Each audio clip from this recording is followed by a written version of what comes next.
I'm Ben Zwickel. I'm an associate professor of physics at Rochester Institute of Technology and a collaborator with Matt Hora and Kelly Martin, who is also at RIT on the Empower project. That project has examined 21st century skills, particularly problem solving, self-directed learning, communication, and teamwork, through many different viewpoints. One of those was students. And as part of that project, we asked students, where did you pick up some of your, skills that have influenced you most in terms of kind of thinking about career? Where have you developed these 21st century skills? And one theme that often came up were things that were outside of the classroom. So that could have been an internship, but quite often they were other experiences like clubs or some of the kinds of spaces that we're talking about today.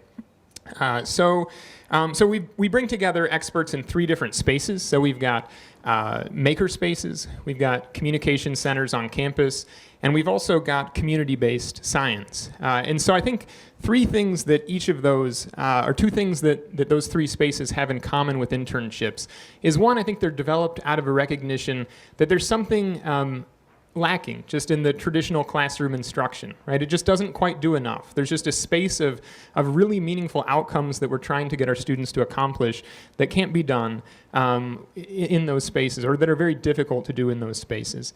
And I think the other thing I've noticed that they all have in common is that they focus on an outcome that is not just knowing science content or just knowing the content of the discipline better, right? But they each focus on developing some other meaningful outcomes, whether it be a communication artifact, or whether it's making something, or whether it's actually solving a problem in the community.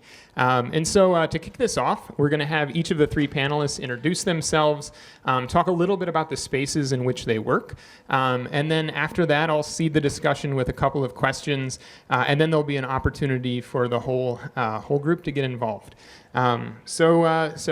Without further ado, our first presentation is by Jessica Tesla from University of Wisconsin. Hello, everyone.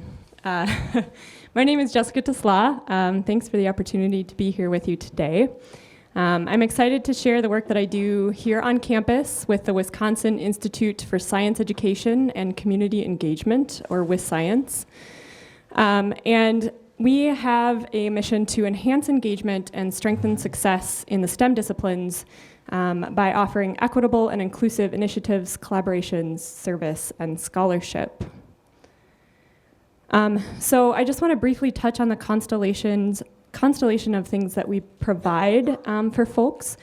We are really focused not on delivering science content, but on creating an ecosystem that supports the success of people who are engaging in the STEM disciplines. So we have lots of opportunities to build community. We support undergraduate research. We have public service opportunities and leadership opportunities. We focus on improving mentoring relationships, and we also provide teaching professional development. But what I'm going to talk about today is the arm of our work that is public service and community engagement. And so I thought I would try to situate that a little bit.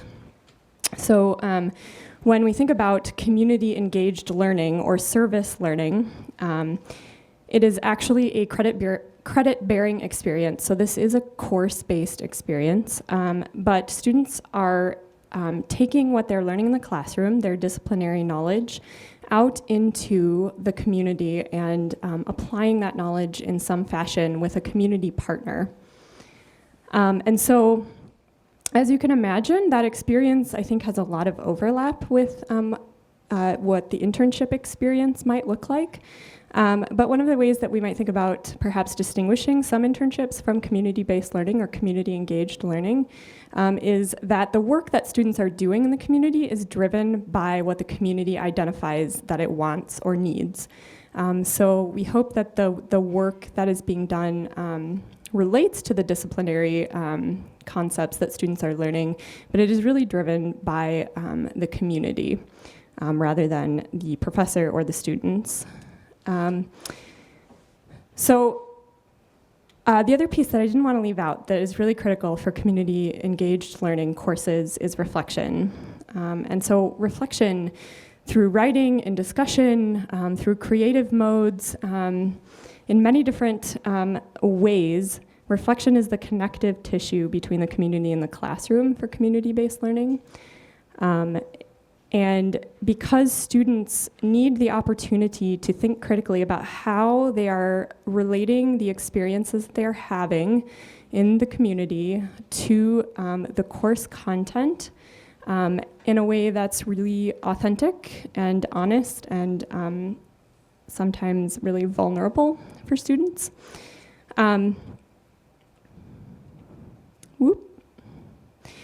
So we offer these community-engaged learning opportunities for students everywhere from the summer before they enter college through graduate school. And I just wanted to quickly introduce a couple of the programs that we offer. Service with Youth in STEM is a community-engaged course where our undergraduate STEM students learn how to develop and implement activities that help elementary school kids learn science and get excited about science. So our students in this course go out and they lead after-school science clubs once a week at community centers and schools and daycares around the Madison community. We serve anywhere from 20 to 30 sites every semester. And in that course, we really ask our students to focus on communication skills, learning culture and context of the environment they're working in, leadership skills, and we also really focus on feeding the experiences they're having back into their science identities. The other program I'll mention briefly is a program actually for STEM graduate students called the Public Service Fellows Program. It's in its leading into its second year right now. This is a National Science Foundation funded program that is actually a year-long sequence of courses that culminates in a practicum experience where the graduate student works with a partner in the community to co-develop a project that they then implement. And those projects might look like anything from working with a community center to develop a informal science education curriculum to developing advocacy materials and meeting with state legislators for an organization like Feeding Wisconsin.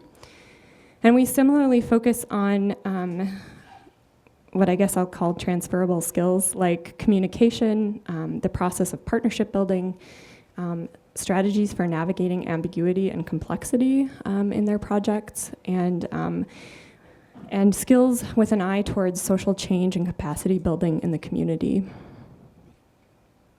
The very last thing I'm going to say is why did we develop these programs? Why do we support community engagement in the sciences?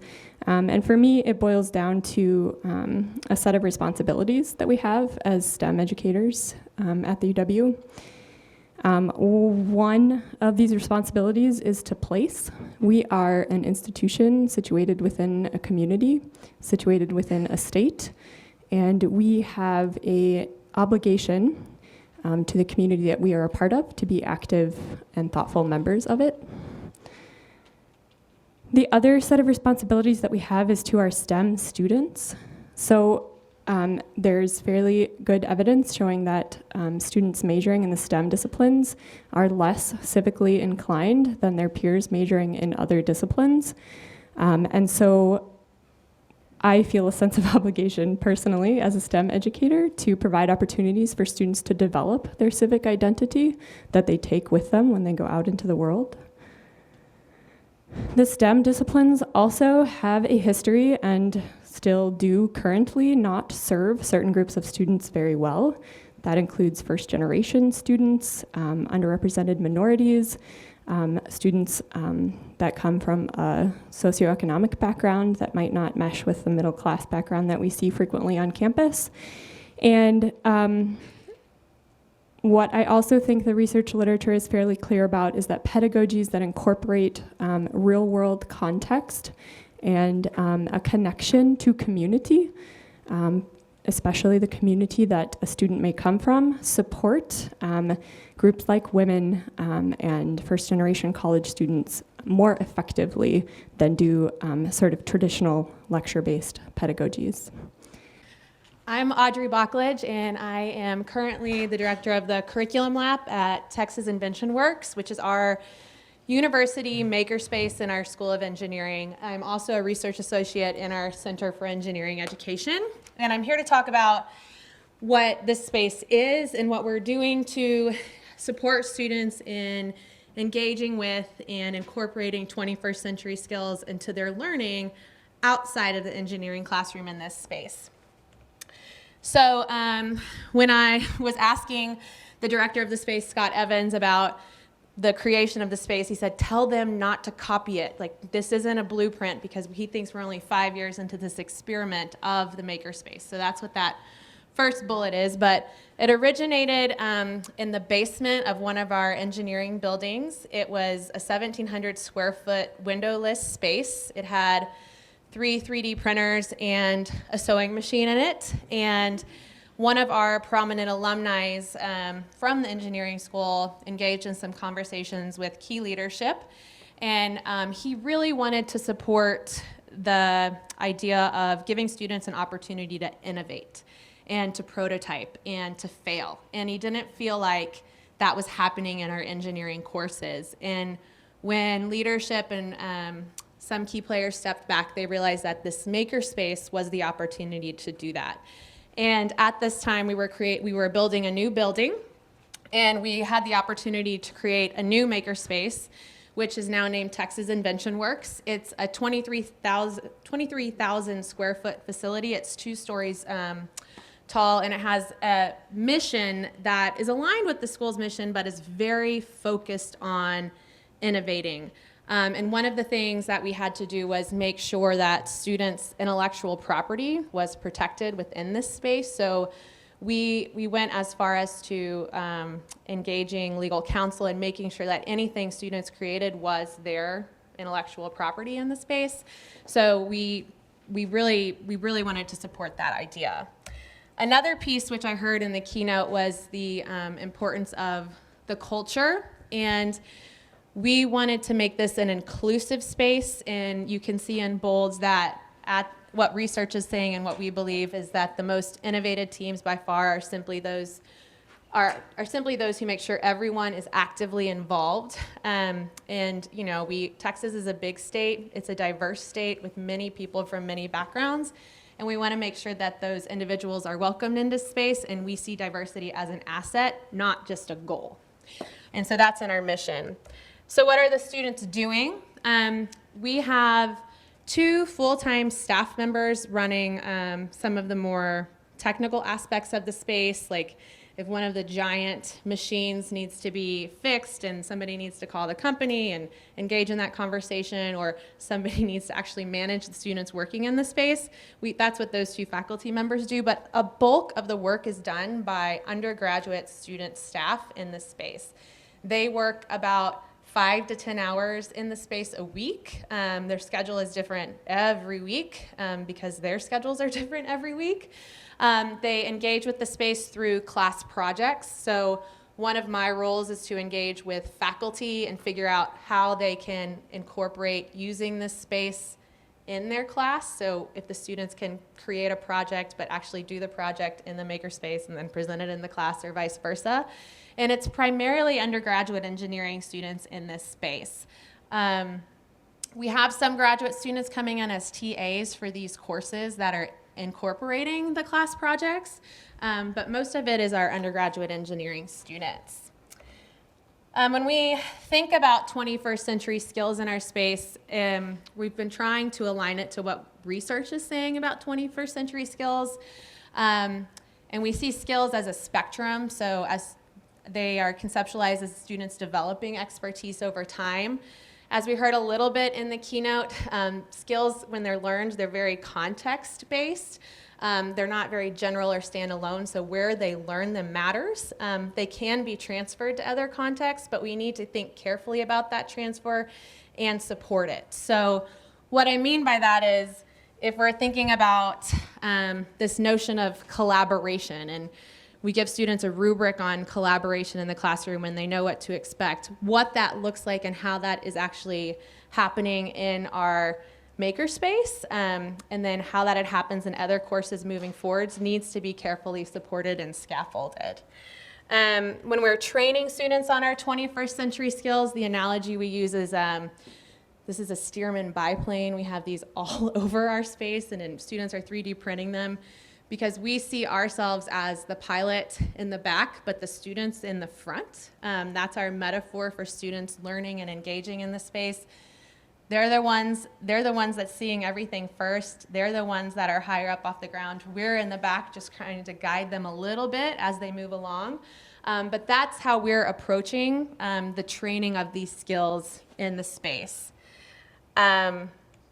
We've talked about it as a design-based classroom, and we've been doing some research on this for the past 3 years through quantitative and qualitative methods. And this is an excerpt from some research that is currently under review.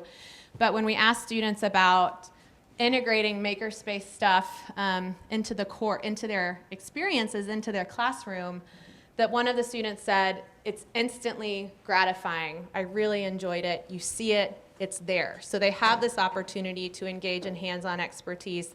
They have opportunities to engage with student staff, and we hope that they acquire these skills in a fail-forward environment. So that's our makerspace. My name is Amy Gaffney. I'm director of the Oral Communication Center at Hamilton College, which is in fact named for Alexander Hamilton, but that's a whole other thing, and I'm not going to get into the musical right now. But I wanted to talk to you today a bit about what we do, how our center exists on our campus, and to do that, I wanted to start with 2 pieces of contextualization about our campus. The first is that Hamilton was founded in 1812, and from its very beginning had a very strong emphasis on rhetoric. And this was something that even until, I don't know the actual year, but probably in the 1980s or 1990s was a requirement. And so students were required to go into the chapel, which is a central place on campus, and give speeches in front of their entire class. So everyone graduating with them. And alumni still come back and they talk about this as though it's this amazing thing. And then I look at my current students and I'm like, you guys would not agree to that because I know what they're like now. So that was the history of it. And over time, things have evolved, obviously. And in the 1980s, there was a report that was done, a study that was done on campus that ultimately recommended the creation of 3 main support systems on campus for students about their academics. What came out of that in 1987 was the founding of our Writing Center. And then in 1990, what was then the Quantitative Literacy Center. You'll notice there's a big gap there. I kind of got forgotten for a while. I was not actually there then. And then in 2002, the Oral Communication Center was added as well. So these 3 centers still exist today as foundational parts of the academic resources that are available to our students. And they are seen as something that is a very good thing. It's in no way remedial, that we are a support service for all students regardless of the abilities that they're coming in with, that everybody can continue to improve. So the other piece of background that I wanted to give you has to do with our connection to the broader campus. So Hamilton is a small liberal arts college. Instead of traditional learning outcomes, we have 8 educational goals. And the one that I put up here is the communication and expression one because it's where I most closely fit. And it says that our graduates should be able to express themselves in a variety of modalities, which does include the writing and everything else, but for me, the speaking, with clarity and eloquence. And we're not very good at defining what that actually means. But this is a central part of what we are promising our students that they will gain in the time that they're at Hamilton. And so that's what I work on. So we do this primarily through 3 parts to what my role is on campus. And that's peer tutoring, sponsored events, which I'm also kind of viewing here as collaborations as well, and then faculty development. So peer tutoring is the first big piece and what takes up the majority of my resources in terms of time and budget and so on. I have a staff this semester of 20 students who are all undergrads because we're all undergrad at our campus, and they are sophomores through seniors from all different majors. So I have a neuroscience senior, I have a classics sophomore who works for me, I have kind of the full range of what the campus offers. And to put the number 20 in context, we have about 1,800 students. So I have a staff of 20 who have been vetted and trained to work with our students wherever they are in the process of developing their communication skills. So we have students who will come in and say, I have to give a presentation and I've worked on this project and I have no idea where to start. And then we have students who come in here like, yeah, I know what I'm doing, but my professor said I have to come practice, so I'm doing that. And so they get the full range of it, and this is one of our, what we call our practice rooms, which is a little bit bigger than the stage area here. So there's a table, there's room for 6 people in theory to sit in there, a lectern, the TV can be projected to for PowerPoint, and it's a quiet space compared to the rest of the study space in our building. And so when a student comes in, they will go with the tutor to the room. It may be an individual student or they may be working on a group presentation. And then they spend up to usually an hour working on whatever parts of this they need. We have been expanding as well to offer things like practicing for mock job interviews, practicing for oral exams, and other types of speaking beyond a very traditional formal presentation. So that's where my tutors spend a lot of their time. I don't spend as much time in those rooms unless I'm fixing technology, which happens all the time. But what I do spend a lot of my time doing is these other sponsored events and collaborations. So we offer usually multiple workshops in the course of a year. They're not all as big as that one there, which was actually before my time. But they are geared at providing students with some sliver of communication instruction, usually in a one-off format, so they can come to one thing and they don't have to come to anything else, and they'll still gain something from it. For example, last week, right before we went on fall break, we offered one on speaking up in class. So informal communication, participation in the classroom, geared primarily toward first-year students, and had a very good response to that. The other thing we do is offer 2 speaking competitions each year, which, because I get to give them money, students really like me for that. So that's a student competing in our 3-minute thesis competition several years ago. I also do a lot of work collaborating with other people on campus, and I think that's something that we've heard a lot is about collaboration.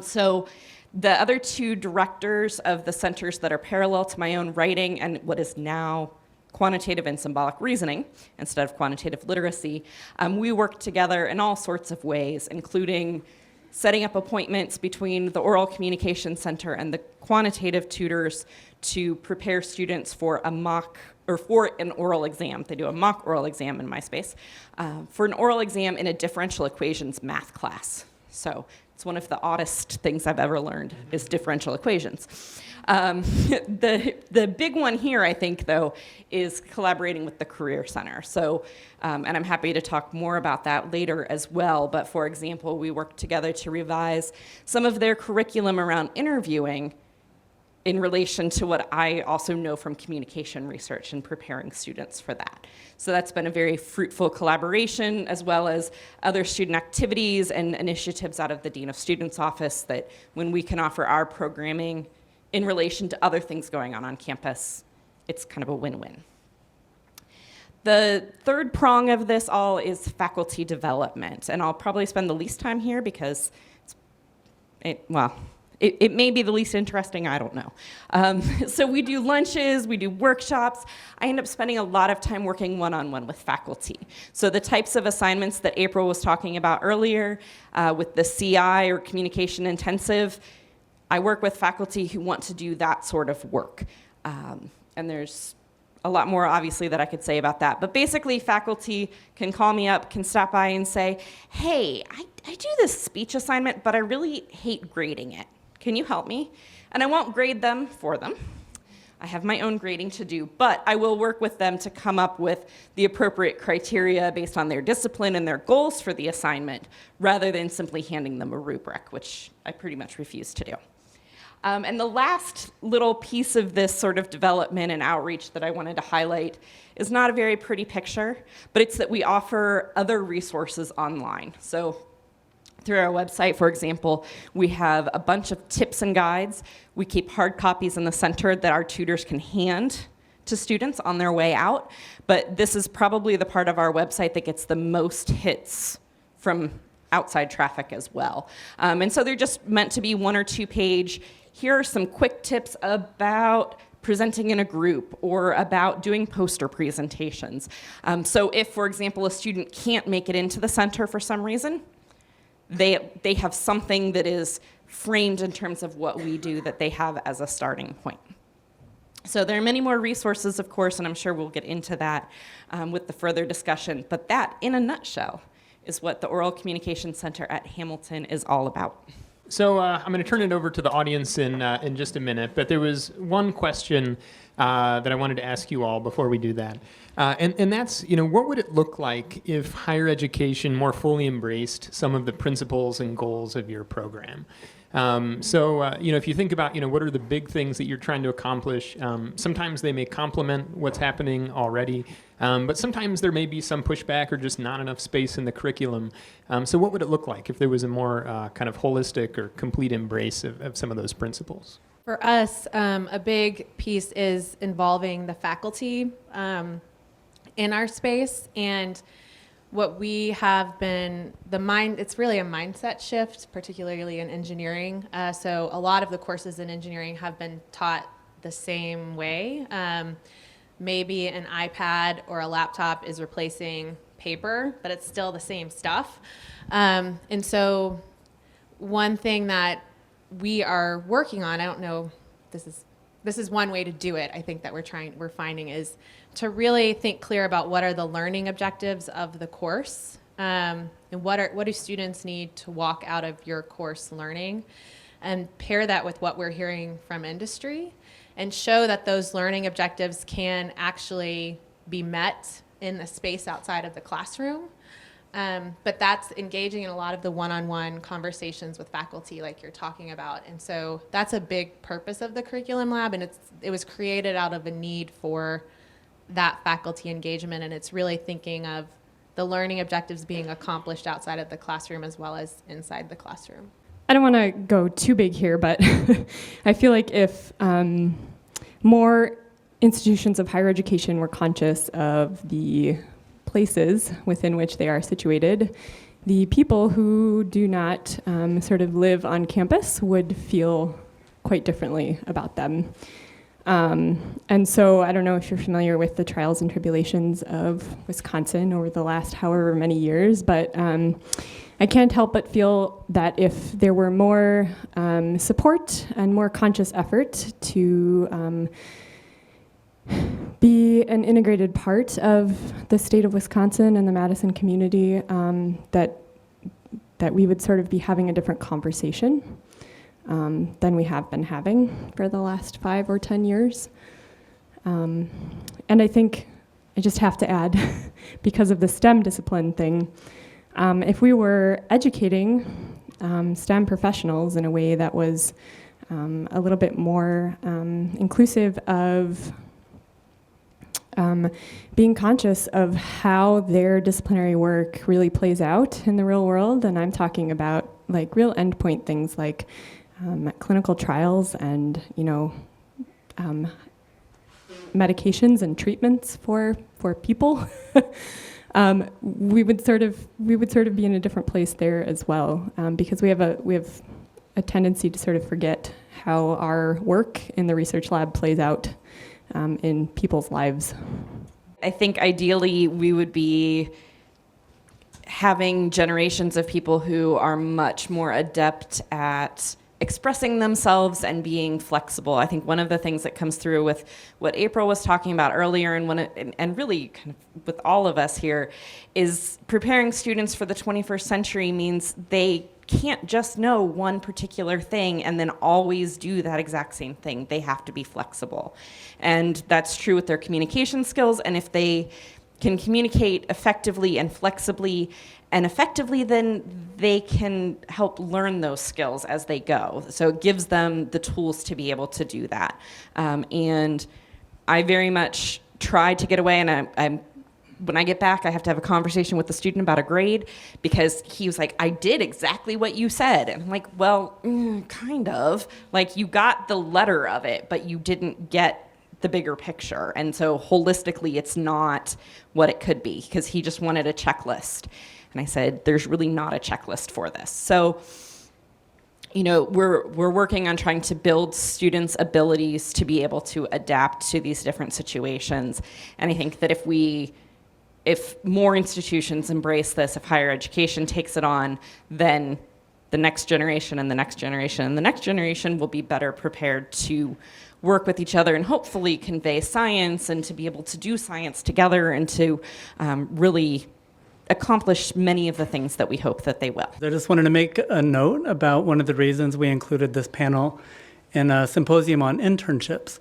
And part of that is research showing that working students who are unable to take an internship, we're really trying to think about what are some other on-campus opportunities or out of the classroom opportunities that can still get them the social networks and professional contacts and hands-on learning opportunities, since internships may be out of their reach. So that's just part of the broader conversation that we're taking part in today. Hi, this question is for Amy.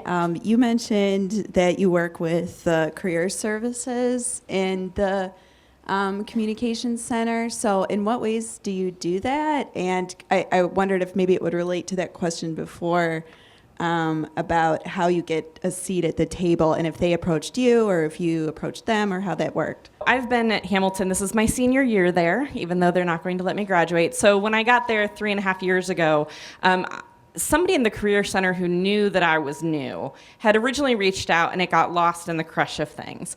And then going into my second year, I was preparing to teach a class, and I knew that because one of the things that I wanted students to learn in terms of communication was more interpersonal, and I liked the idea of putting them through a mock job interview.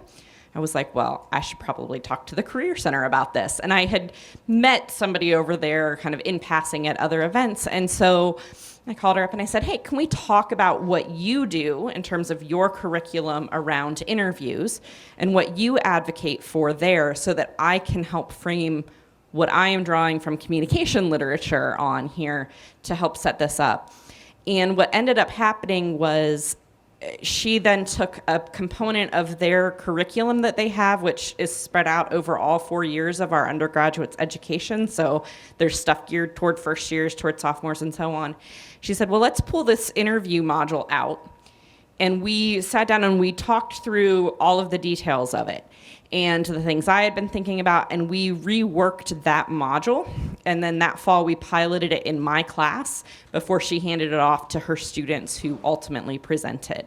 So it was really, it was something they already did. And I said, hey, I'm interested in being a part of this, but also then how can I feed it back to my tutor? So then in my tutor training, we talked about the aspects of interviewing that they could be really helpful with, but also where to draw the line between what they are doing and what the Career Center might offer there. And it's been an ongoing back and forth to talk with her about what those are. So I would say it was a little bit of luck that I meshed well with somebody, but it really was a lot of give and take, and not like, I want what you were doing, or, I feel threatened by you, but to say, like, what can we do to help each other?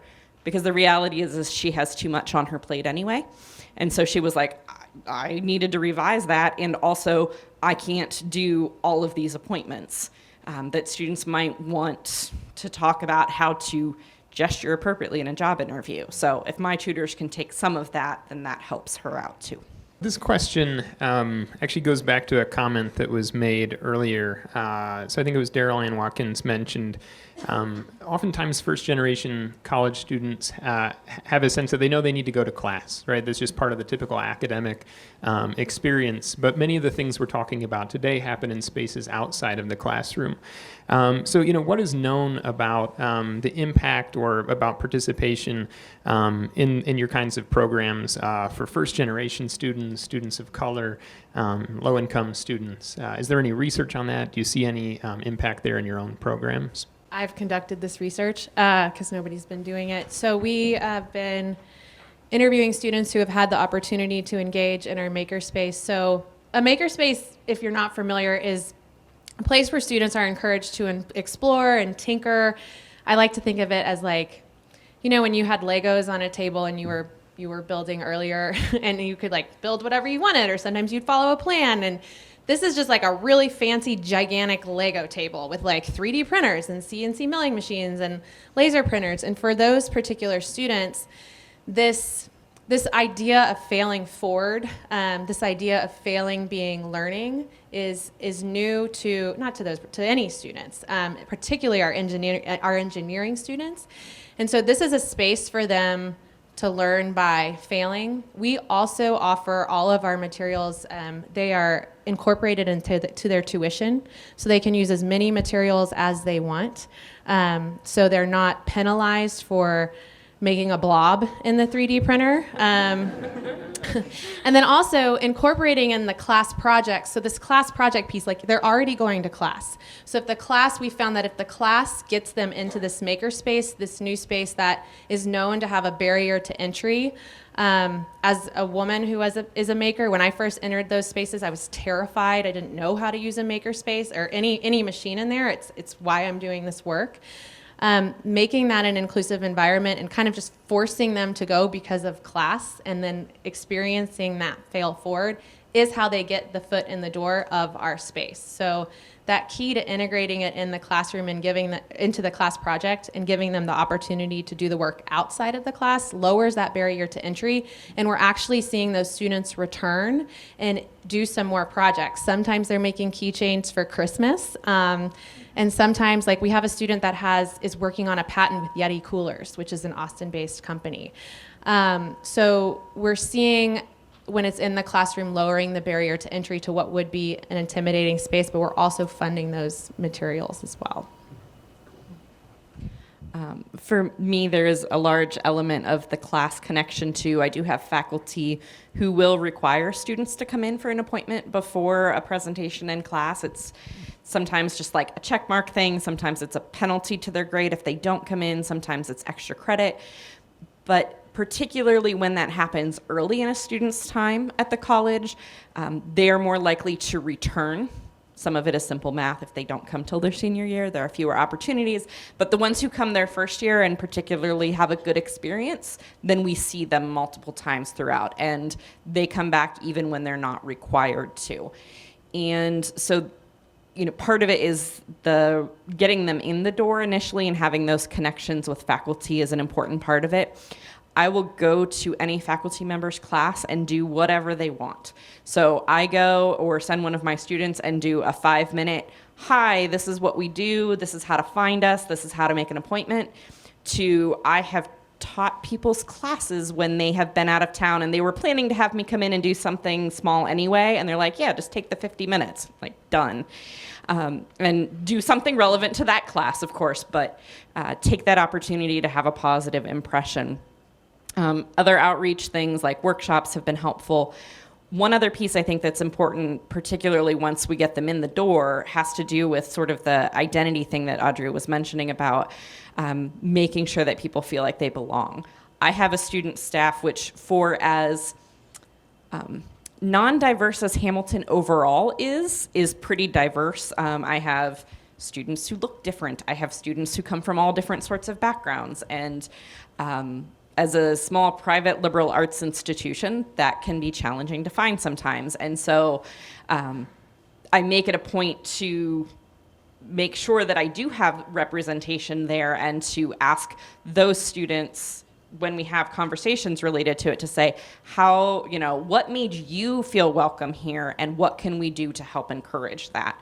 So I've gone, like we have Posse scholars on campus, and I have gone and done sessions with their regular meetings because somebody invited me to do it. And I've worked with our opportunity programs and other things like that. So I get in front of people and then hopefully get them connected back. I think I showed a slide that, you know, we have opportunities for students that range from pre-college to like through graduate school. And so one of the things that we try to do with science is we have a sort of pre-college orientation called STEM Immersion that serves a couple hundred students, and we draw from a lot of support programs on campus. We're specifically looking to serve students that might need a little bit of extra orientation to figure out what it means to be a STEM major at UW. And so we really try, once we've got those students in the door, to create pathways for them to follow that they can keep re-engaging with the things that we offer, community engagement being one of them, like all the way through their tenure. So we have a first-year seminar where students can engage in public service in the STEM space. And then we have an upper-level course, which is the Service with Youth in STEM course that I mentioned. And we also have student leadership opportunities, so we keep bringing students back that really want to stay engaged. And we start out early on in that pre-college orientation phase, like really trying to draw in the students that might be really motivated by some of the resources that are available, like community engagement or support for undergraduate research that we offer. I hope that's to the point. One commonality I saw with all three of your programs is that you have students in peer leadership positions. And I know from my own undergraduate experience in my work as a professional in student affairs that those can be pretty powerful learning experiences. Have you done any tracking or seen where, I don't know, some of the programs might be newer in terms of where students land after they graduate, and if there's been any impact that you can observe from students being involved in these types of programs? We're due for an external review, and so my intention is to get in touch with our alumni. I've only been there for 3 years, so I only know those students, but those students and the ones who I currently have who have gone for internship, interviews, and everything else have said that their involvement with the Oral Communication Center always comes up in interviews, and it's something that people are always impressed with. I had it was a family member of an alum who was on campus a couple of years ago, and I happened to be in my office when a student walked her by, and so I went out to talk to her, and she looked at my list of students because we have their pictures in the hallway, so like a Meet the Tutors, and she was like, wait, you mean they get to be consultants as undergraduates? Because she works in communication. She's like, that's amazing. I was like, yes, I think so too. So, anecdotally, I think that it's had a very positive impact on them. It certainly never hurt them. One of my tutors the other day was maybe trying to butter me up, but she was saying about, how great their kind of cohort is because they get along very well. They have a group chat. They're just very collegial, which she said other jobs she's had on campus that has not always been the case. So I like to think that I'm fostering good work habits and everything in them. Some of it, I think that they are just amazing people, and so they make it work. We've worked really hard to achieve gender parity in our hiring of the student staff. And then what we've heard, we have been tracking, we've been able to track the students that have been student staff that have gone on to get internships, which are an integral part of the engineering degree pathway. And also what we've noticed, part of my research has involved hanging out in the garage, which is where all the student staff hang out. And a lot of them are coming back from the summer and sharing. There's not only peer-to-peer learning and the students teaching other students in the makerspace, there's a lot of peer-to-peer learning in, like, dude, I just went on this interview with Amazon, and like these were the kinds of questions they asked me, like, what would you have said? And so there's a lot of informal but very, very important peer-to-peer learning going on there. So I think and I know space is such a huge issue on campuses, and we're super lucky to have this space at UT Austin, but having that informal kind of lounge atmosphere for students to engage with one another. We've seen our student staff use that environment as well. So, one side note, my students love to study in our space. So they take over our conference room at 10 o'clock at night when we close. Sometimes I find them in there in the morning, but they will also drop in during the day and be like, hey, can I go study in the conference room or in a practice room? And so they have really taken ownership of the space, which I've encouraged as well, because then I know that they have those conversations. I unfortunately am not the right person to answer that question. We have a really robust peer leader program, but I am not the person who runs it, so apologies. Cool. Well, I just want to thank our panelists one more time. Thank you, Audrey, Amy, and Jessica.